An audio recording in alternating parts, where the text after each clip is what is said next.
Ashrin Shaw Sedap di Johor Bahru. Dia ada 3 lot kedai tau. Dan setiap satu lot kedai dia ada temanya sendiri. Sekejap aja kita dah dapat meja. Jom masuk.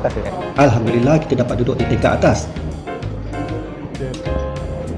Maka kita scan QR, order kita punya makanan dan bayar sekali.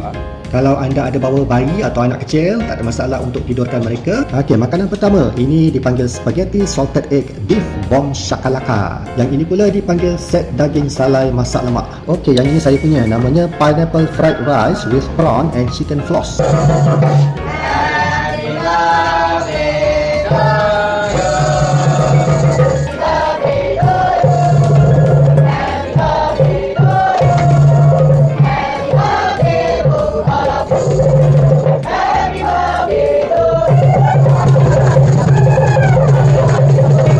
Dari Ashrin Shaw Sedap, jangan lupa ambil kasut anda semula.